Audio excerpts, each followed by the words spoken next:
자, 81번. 유럽에서 그려진 정물화나 풍경화 중에는 붉은 장미가 그려진 그림이 많다. 장미는 예부터 우아한 꽃들의 여왕으로 불리며 많은 화가들의 모델이 되어 왔다. 그런데 장미가 그려진 그림 중에는 종종 시간이 지나면서 그 붉은 빛이 바래고 짙고 어두운 검은색으로 변하는 경우가 있다. 이를 은어로 장미가 졌다라고 하는데, 지구상에서 초기에 탐스러운 붉은빛이었으나 후에 점점 어둡고 검어지는 색을 낼 수 있는 것은 오직 혈액뿐이라고 한다. 예술을 위해, 아름다움을 위해, 미학을 위해 그들이 손을 뻗어 사용했던 그 재료는 과연 무엇이었을까? 네. 있는 이야기 아니에요? 어느 정도? 물론 지금은 그런 짓 하면 큰일 나겠지만, 옛날에 막 그렇게 진짜 사람 혈액으로 막 그렸다느니, 막 옛날 화가들이요. 자, 82번. 인도 메칼라야. 깜짝이야, 뭐야?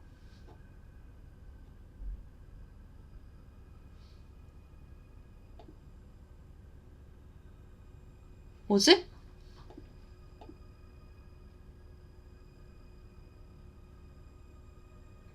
방금 하우스 소리 들었어요?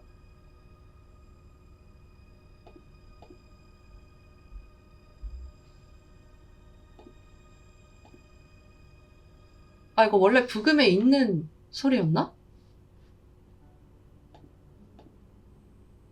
들었어요. 나 진짜 놀랬어. 나 나만 들은 줄 알고. 나 너무 순간 진짜 놀랬어. 이 부금 일부에 이런 소리가 있었네? 몰랐어. 깜짝 놀랐어요. 놀라가지고 막 페이지도 왔다 갔다 하고 있네, 아무튼.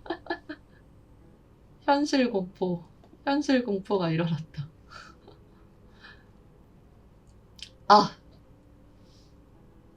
정신 차려야지. 이 기회야, 이 기회. 물 좀 마시게.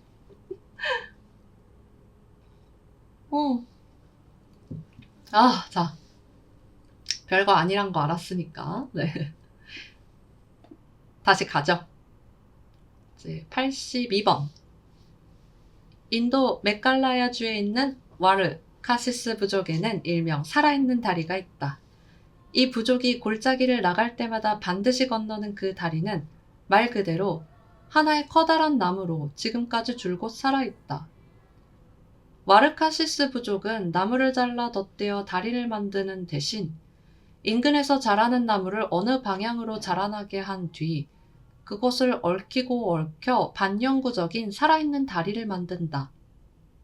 마을 입구를 들어설 때 지나가는 다리 역시 하나의 거대한 나무이며 그 나무는 거의 500살에 가깝지만 지금도 30명이 올라가도 거뜬할 정도로 튼튼하다고 알려져 있다.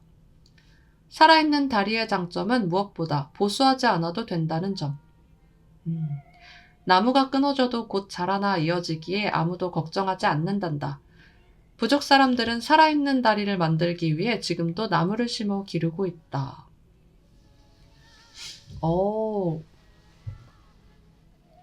이거 신기한데요? 근데 약간 머리 좋다. 무슨 느낌인지 알 것 같아. 자, 그럼 83번. 이제 진정했어요. 이제 괜찮아요. 이제 그 정체를 알았으니까 진정했습니다. 괜찮아요. 뭐가 무서워. 프랑스 브르타뉴 지방에는 기묘한 전설이 내려온다. 18세기 이전, 지금은 사라진 어느 마을에 기묘한 신사가 찾아온 적이 있다. 그는 자신을 의사라고 소개하면서 집집을 돌아다니며 당신의 미래를 내게 파십시오라며 설득하고 다녔다고 한다. 만약 미래를 판다고 응하면 의사는 기묘한 물약을 먹게 한 뒤에 당시에는 엄청난 양의 금액을 지불했다고 한다.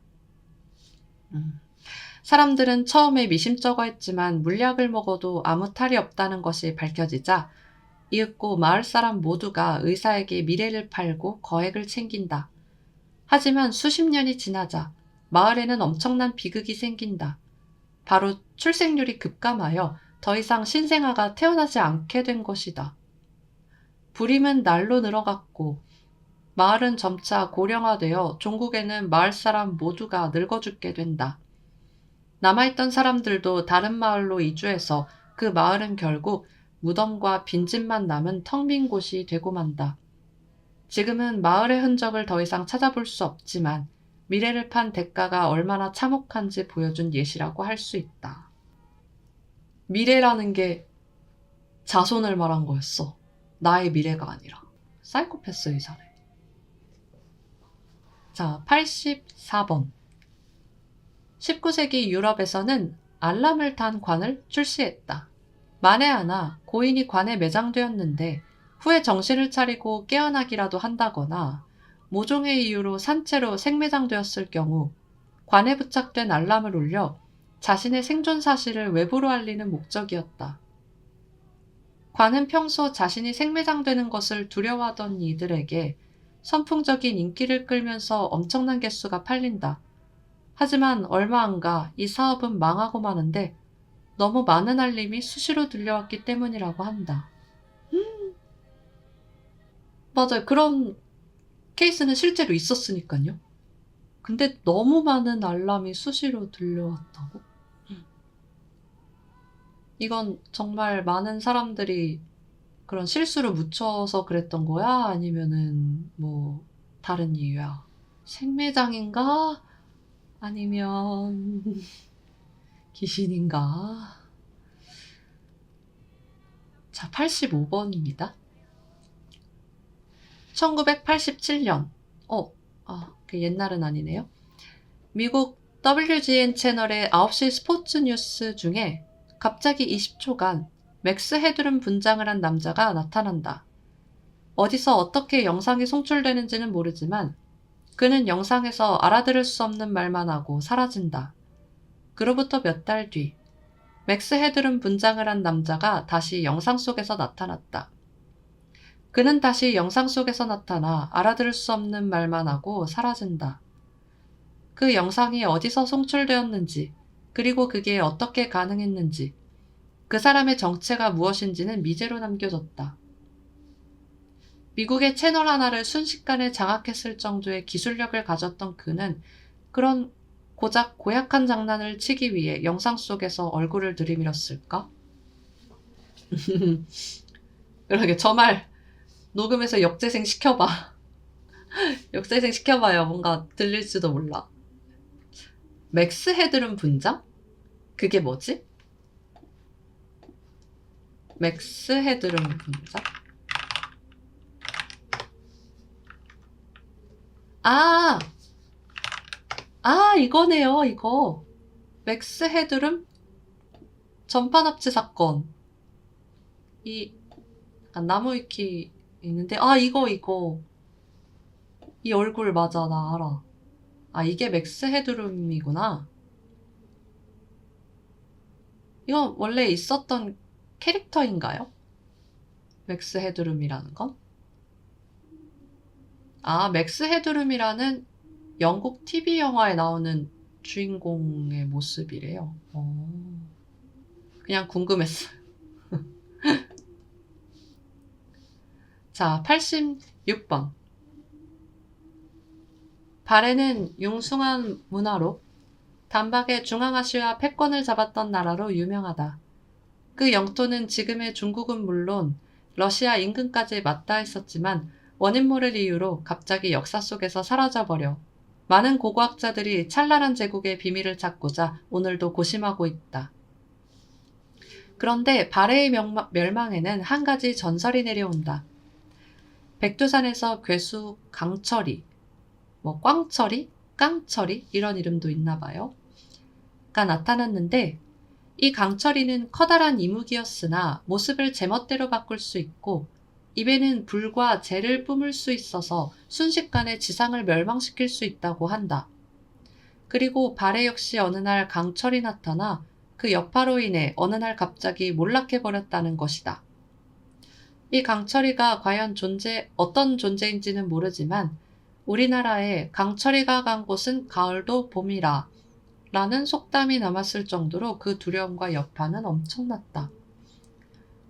그런데 조사 결과 발해 지질에는 다량의 용암과 화산재가 토출되었다. 전설이 말하는 강철이라는 존재는 과연 어떤 것을 말하는 것이었을까? 아, 이런 속담이 있어요? 강철이가 간 곳은 가을도 봄이라. 발의 멸망 원인 중 하나로 백두산 폭발이 있는데 화산 폭발을 말하는 게 아닐까 조심스레 추측.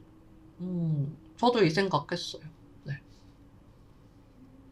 근데 그 외에도 발해의 멸망은 논란이 많구나.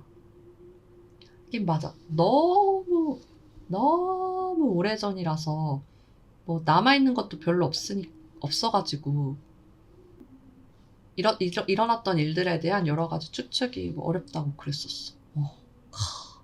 발해 미스테리. 자, 87번. 1987년 일본 오키나와 요나구니 근처에서 스쿠버 다이빙을 하던 다이버가 해저 속에서 인공으로 만들어진 것 같은 건축물을 발견한다. 발견 즉시 큰 논란이 되며 요나구니 수중 유적이라고 명명된 이 유적은 무려 기원전 8000년경에 세워진 것으로 밝혀졌다.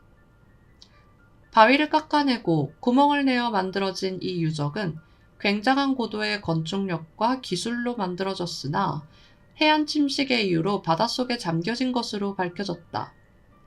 하지만 그것은 과거의 기술로는 거의 불가능한 것이었으며 이처럼 커다란 유적이 과거 육지 바깥에 있었다면 어째서 사람들이 그 존재 자체를 잊어버렸는지 불가사의했다. 많은 사람들은 요나구니 유적이 전설이 말하는 아틀란티스 문명의 후예가 아닐까 비밀스럽게 추측하고 있지만 그곳에서 발굴된 자체 문자나 토기는 그 어떤 문명과도 일치하지 않는다. 말 그대로 독자적인 문명을 읽었으나 한순간에 바다에 잠겨 사라져버린 것이다. 과연 그들은 어떤 존재였고 또한 무슨 일이 있어 바다에 갇혀버리게 된 걸까? 가까운 일본에 이런 미스테리한 유적이. 수중유적 대부분이 해안선 상승으로 사라졌다고는 하지만 아틀란티스라 동급이라 하기엔 애매할지도. 일단 아틀란티스는 대서양이기도 하고. 근데 그렇게 생각하면 더 미스테리지 않아요? 아틀란티스 이외에도 그런 문명이 있었단 거니까. 자, 그럼 88번. 보통 영화나 책, 픽션에서는 사람을 죽이고 그 시체를 벽이나 땅에 묻는 장면이 종종 있다. 하지만 이것은 사실 엄청나게 바보 같은 짓이다. 사람의 몸에는 다량의 수분과 가스가 있어서 사후에 점점 부풀어 올라 시체 바깥으로 발산된다. 이 시기에 이르면 시체는 빵빵하게 부풀어 올라서 벽이나 땅을 허물고 올라오는 경우가 있고 무엇보다 썩는 냄새가 엄청나 발견하지 않는 게 더 이상하다. 실제로 시체를 시멘트에 부어 바다에 던졌는데도 시체에 가스가 올라와 풍선처럼 수면 위로 떠올랐다는 예시가 있다. 그래서 노련한 살인자들은 시체를 죽인 후에 한번 그 위에 불을 질러 가스를 모조리 빼낸다. 바싹 구워진 시체는 더 이상 문제를 일으키지 않기 때문이다. 그렇게 매장된 시체는 가스나 수분이 없어서 땅에 묻어도 풀이 별로 자라지 않는다고 한다. 만약 길을 가다가 유독 황무지에 홀로 남겨진 무덤을 본다면 그 시체의 마지막 모습이 어떨지 상상하는 것은 어떨지. 진짜?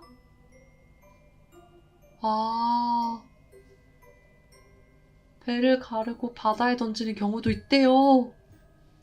현실적으로 무섭다. 그러게. 잠깐. 529번.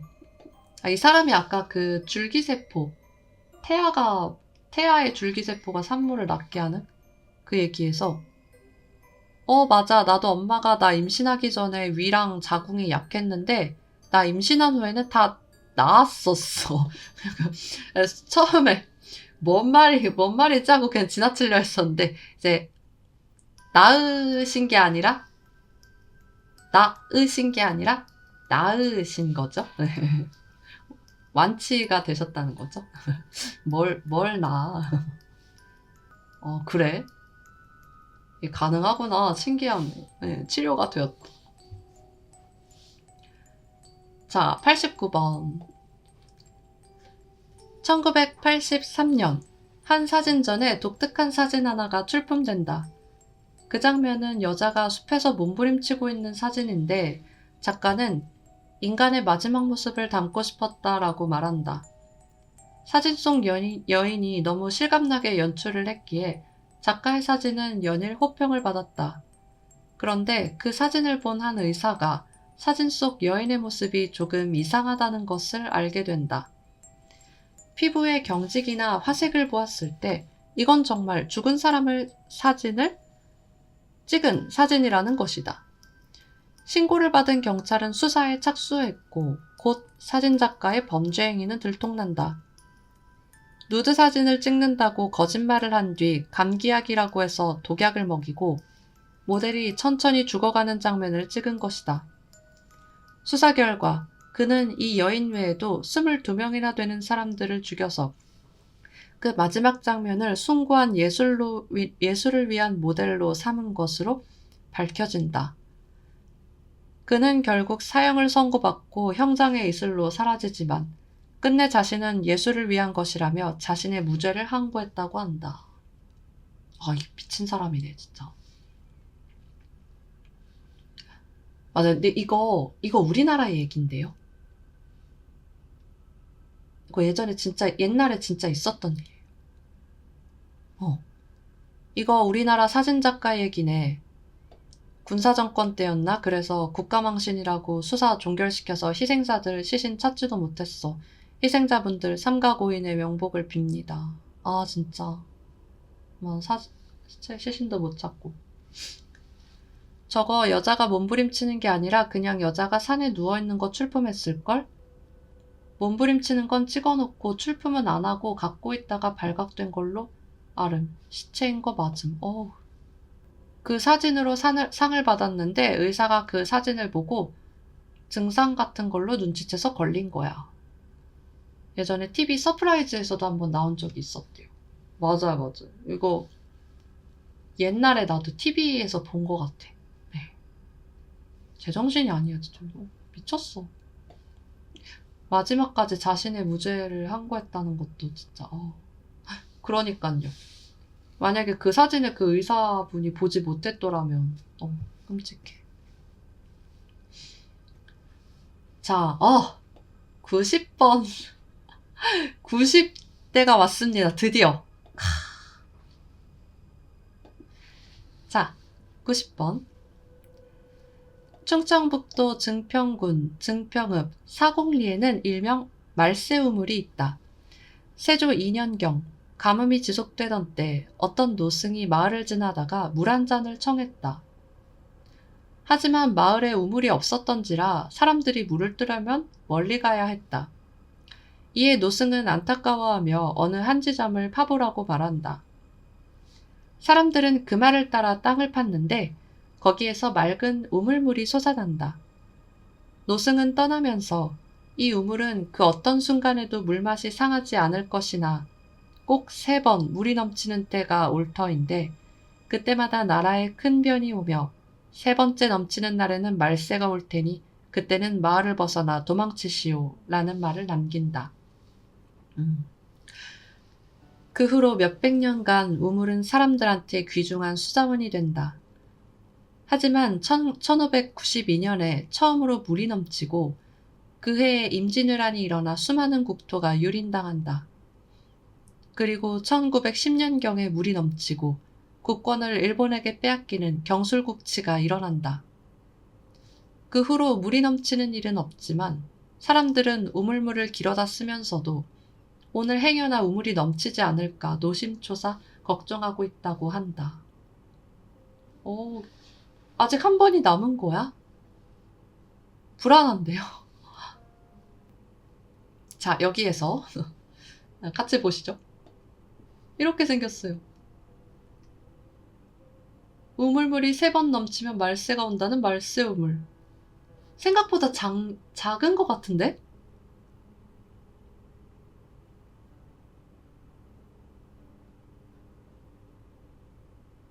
뭔가 이게 제대로 이렇게 비석 같은 것도 세워주고.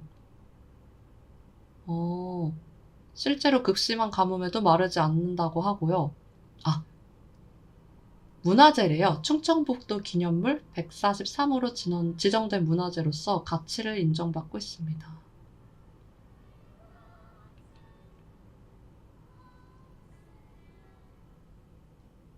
어,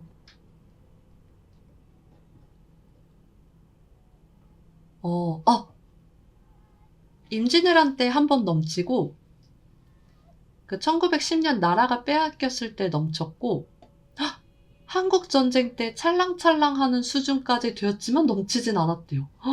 이거 소름이다. 찰랑찰랑하는 수준까진 되었대요. 아,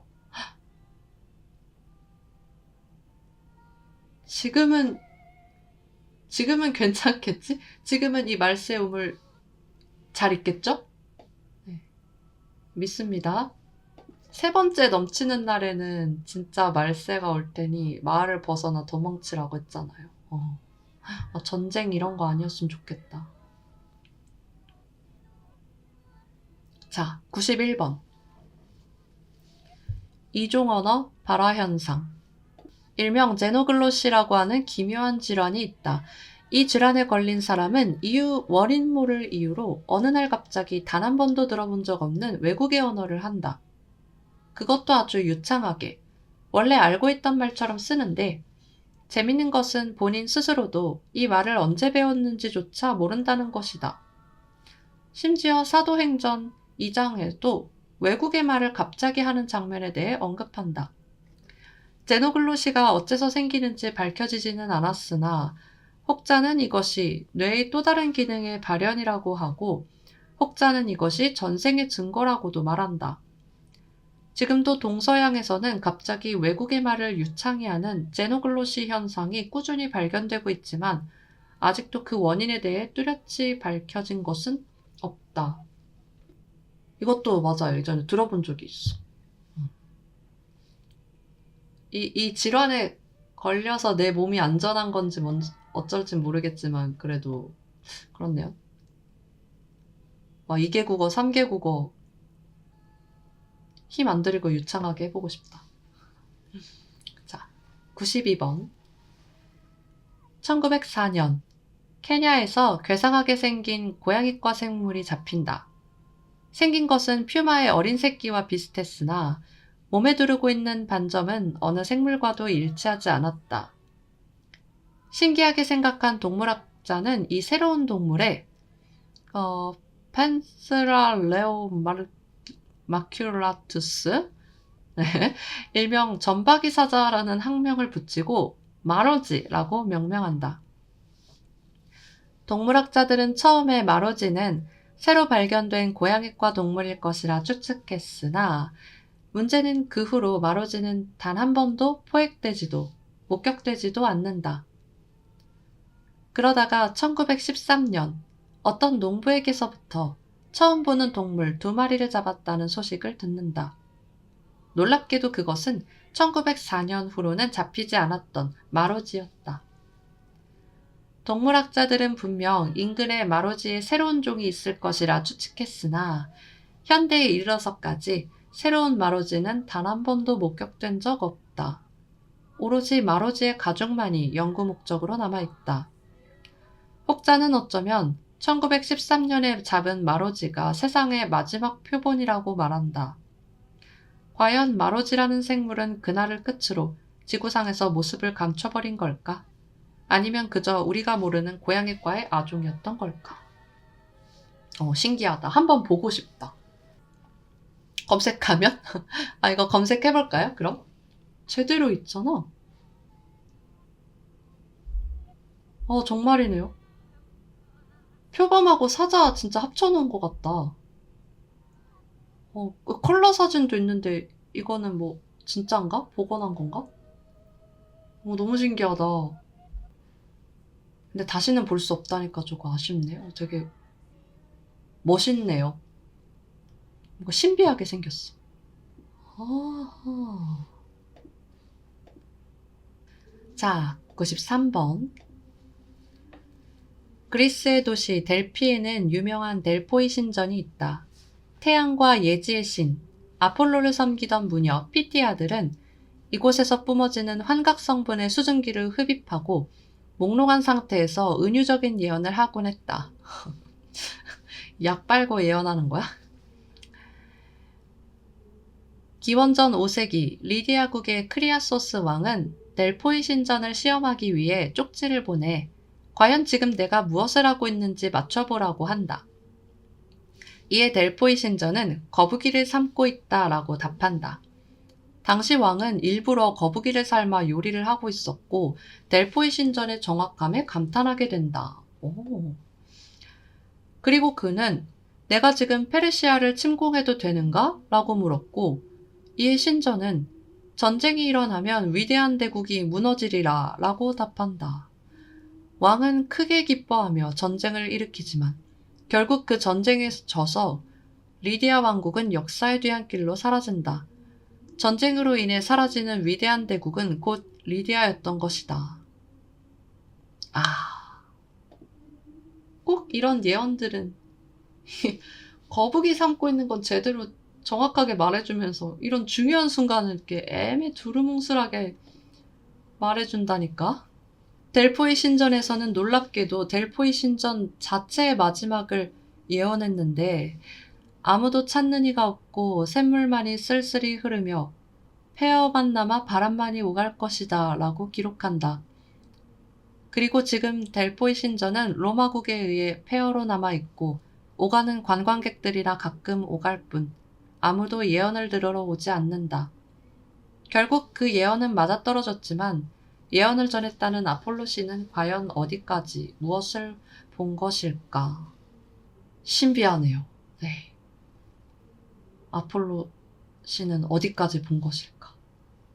390년에 생긴 이교도 금지령 이후 막을 내렸대. 옛날엔 환각 성분으로 예언을 많이 했나봐. 실제로, 네. 그랬나 보네요. 약반 예언. 자, 94번.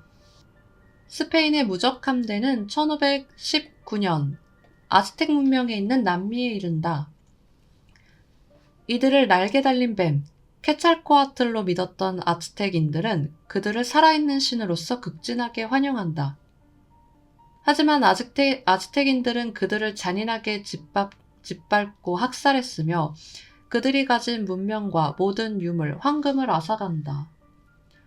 이에 태양신을 모시는 한 신관이 이르기를 너희는 우리가 기다리던 신이 아니다. 너희가 우리의 것을 끝까지 가져가기를 원한다면 우리가 가지고 있으나 우리도 원치 않았던 것을 너희는 너희 땅으로 가져가야 할 것이다 라고 한다.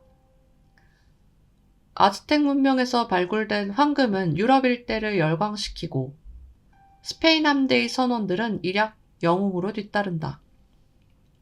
하지만 그 이후 유럽에는 알 수 없는 병이 창궐하여 수많은 이들이 죽고 역사의 판도까지 바뀌게 된다. 그 병의 이름은 그 유명한 매독. 매독에 걸려 처참하게 죽어가야 했던 사람의 수는 스페인 함대가 짓밟은 아즈텍 인구보다 월등히 많다. 이것은 어쩌면 억울하게 죽어간 이들의 원혼이 병의 이름을 빌어 일종의 복수를 행했던 것은 아닐까. 이것도 태양신의 예언이래요. 신기하다. 우리가 가지고 있으나 우리도 원치 않았던 것을 너희는 너희 땅으로 가져가야 할 것이다. 그럼 이 매독이라는 병이 사실 남미에서 시작되었던 것이라는 거예요. 잘 보고 있어. 이제 6개밖에 안 남다니. 이런 고퀄 쓰레가. 그니깐요. 진짜 고퀄 쓰레다 이거. 만화도 읽길 잘했어. 자, 95번. 출산의 고통은 익히 알듯 인간이 느낄 수 있는 최상의 고통으로 꼽힌다. 출산을 할 때 산모는 뼈 20마디 이상이 순식간에 부러지고 하체의 모든 근육이 으스러지는 고통과 맞먹는 산통을 겪는다. 현존하는 그 어떤 진통제로도 산통을 중화시킬 수 없으며 그마저도 아기에게 악영향을 줄 수 있어 쓰지 않는 경우가 태반이다. 산모는 이 상태에서 최고 몇 시간에서 며칠에 이르기까지 산통을 느낀다. 하지만 극에 이르면 산모가 쇼크사할 수 있기 때문에 뇌에서는 산모를 구하고자 쾌락 호르몬인 엔돌핀을 분비한다. 여기서 엔돌핀은 우리가 살면서 느끼는 모든 기쁨의 중추이며 때에 따라 적절하게 엔돌핀이 분비되면 우리는 기쁨과 즐거움을 느낀다. 출산 당시 엔돌핀의 분비량은 무려 몇 천에서 몇만 배. 인간이 살면서 느끼는 기쁨과는 비교도 할 수 없을 정도로 많다. 이렇게 한 번에 많이 분비하는데도 고통을 그냥 온전히 느껴야 된다는 거죠. 고통을 이길 수는 없는 거죠.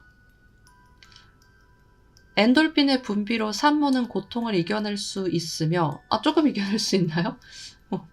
그래도 엄청 고통스러워 하시지 않나?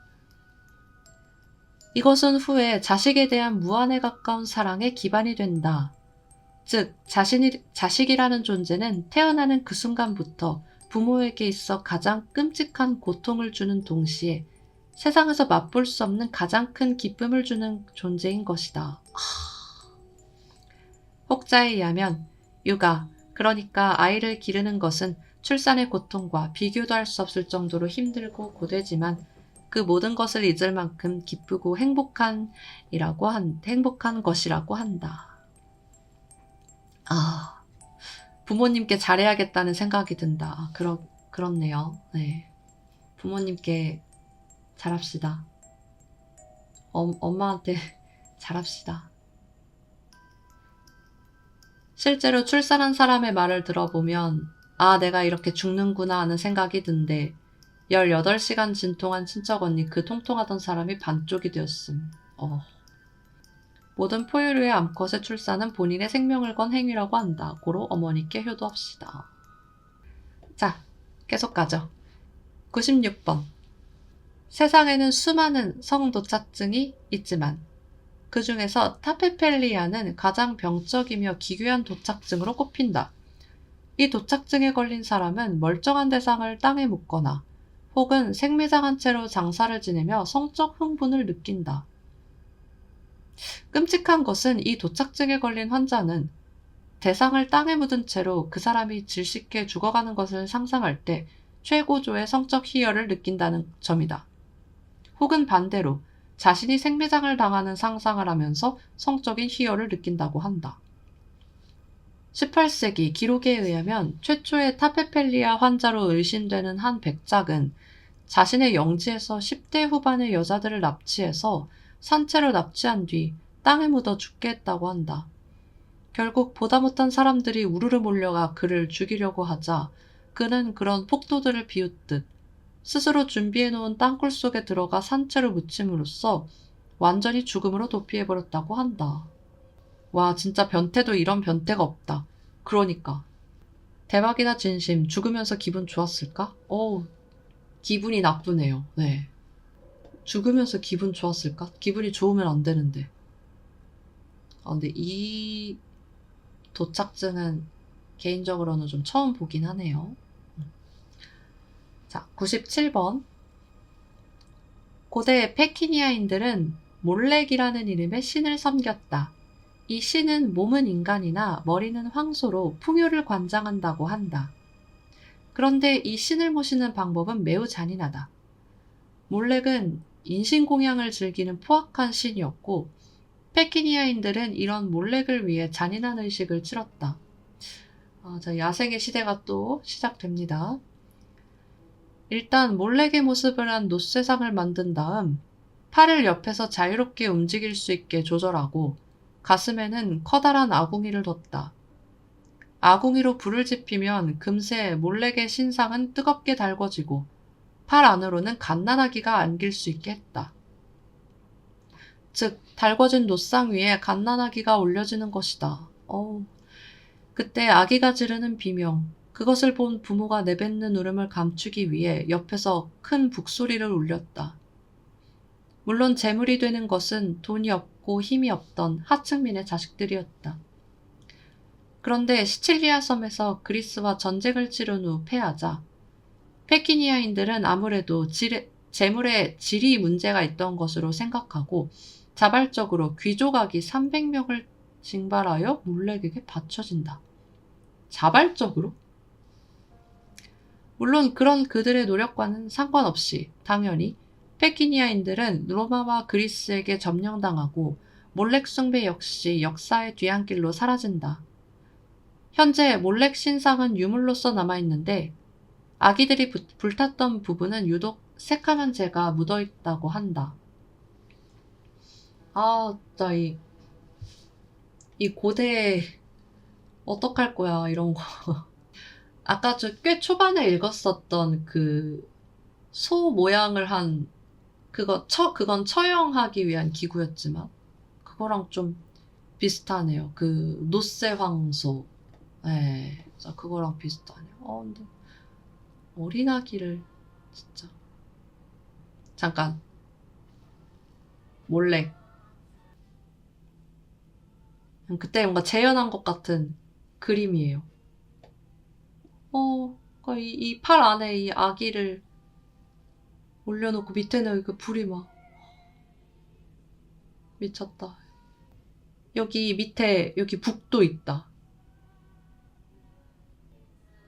그리고 이게 실제 사진이네요. 끔찍하다, 끔찍해. 탐구는 못 참지. 검색은 못 참지. 자, 98번. 이제 얼마 안 남았습니다. 뭔가 아껴 읽어야 될 것 같은데, 순식간에. 98번. 늦은 밤, 달빛마저도 없는 어두운 곳에서 이따금씩 아이의 웃음소리가 들리며 인기척이 있곤 한다. 허나 자세히 보면 형체 없이 그림자만 있다는 것을 발견할 수 있으며 마치 어둠으로 빽빽하게 채워진 듯 새카만 모습을 하고 있다. 이것의 이름은 어둑시니. 말 그대로 어둠으로서 존재하며 살아가는 이형의 존재로 형태나 모습은 딱히 없고 그저 어두컴컴한 모습만 하고 있다. 어둑시니와 마주했을 때 두려움을 느끼거나 놀라면 그 공포심을 집어삼키고 어둑시니는 커지고 커져 종국에는 그 사람을 해친다고 한다. 이때 가장 중요한 것은 평정심으로 어둑시니와 마주했을 때 감정의 동요가 없다면 어둑시니는 이내 어둠 속으로 사라진다. 하지만 과연 어둠을 보고 두려움을 느끼지 않을 리가 있을까? 네. 이 어둑시니, 들어온 적이 있는 것 같아. 맞아. 그 옛날 애니메이션 학교 괴담에 다크시니가 여기서 가져온 건가? 여기서 따온 건가? 그러고 보니 이름이 비슷하네요. 네, 이런 것도 많이 있는 얘기죠. 두려워하지 않으면 그것은 두려운 존재가 아니다. 자, 99번. 1989년 불국사 및 경주 임당고분에서 발굴 작업을 하던 중에 절대 있을 리가 없는 유물이 발견된다. 그것은 돌십자가와 마리아상, 성찬식에 쓰이는 그릇이었는데 마치 그 예법을 알고 있었다는 듯이 정갈하게 준비되어 있었다. 연구 결과 7세기 정도에 실제로 쓰이던 것으로 밝혀졌다. 당시 임당고분이 있던 곳은 압독국이라 하여 신라 속국이 있던 곳인데 서역과 교류하며 문물을 전하던 항구도시 국가였다고 한다. 아마 학자들은 실크로드를 타고 서역의 종교가 들어왔다가 이 땅에 일부 복음을 전포하는 데는 성공했으나 크게 번성하지는 않았고 일부 사람들만 믿다가 그대로 이어지는 이 없이 사라진 게 아닌가 추측하고 있다. 비슷한 시기에 중동교역 상인들로 인해 이슬람교가 들어오긴 했으나 이도 똑같은 절차를 밟고 사라졌기 때문이다. 세계 4대의 성인이 남긴 4대 종교는 의외로 일찍 우리 한반도를 방문했던 셈이다. 어떻게 보면 성인들의 말은 국가와 민족을 초월하는 뭔가가 있었던 게 아닐까? 그리고 만약 크리스트교와 이슬람교가 유교나 불교처럼 이 땅에 남았다면 역사는 어떤 방향으로 흘렀을까? 진짜? 근데 뭐 가능성은 있는 이야기야. 신라의 이런 것들이. 에. 아, 흑흑흑. 내일이면 끝난다니 흑흑흑 고걸스레 흔치 않은데. 네. 이제 마지막 하루 100번째 이야기입니다. 백물어라는 것이 있다. 이야기 하나하나가 특별한 힘이 있으며 이것을 100개 모았을 때 그것은 특별한 작용을 한다는 기담으로 누군가는 호기심에, 누군가는 흥미로, 누군가는 심심풀이로 100가지 이야기를 모았다고 한다. 어딘가의 누구는 이 이야기를 듣고 무슨 이유 때문인지는 모르지만 사방에서 떠도는 이야기 99가지를 수집해 하루에 1개꼴로 모으기 시작했다. 그리고 이야기의 모음은 100일을 지나 읽고 완성에 이르렀다. 믿음직한 혹은 믿음직하지 못할 기묘한 이야기들의 모음집. 이 스레 자체가 곧 100번째 기담이며 이 스레가 끝남으로써 백물어는 드디어 완성된다. 100가지 이야기가 진정으로 모였을 때 과연 무슨 일이 일어날까? 백야기담은 이렇게 끝이 났습니다. 100일의 밤 그리고 100가지 이야기. 즐거우셨나요? 부디 즐거우셨으면 합니다. 저 역시 100가지 이야기를 모았던 지난날 동안 정말 즐거웠습니다. 제 이야기는 모두 기담이기에 믿으셔도 좋고 믿지 않으셔도 좋습니다. 그런 여러분께 드리는 마지막 기담. 저는 누구이고 어떻게 이 많은 이야기를 알고 있었던 걸까요? 그리고 그 이야기는 과연 어디서 모을 수 있었던 걸까요? 이야기가 100개에 이르렀는데 과연 기묘한 일이 일어날까요? 마음껏 궁금해해 주시길 바랍니다. 여러분이 기묘한 감정에 사로잡히는 그 순간이 바로 백야기담이 진실로 완성되는 그 마지막 조각이니까 말입니다. 그럼 다음번 밤이 올 때 더욱 많은 이야기를 가지고 다시 이곳을 찾겠습니다.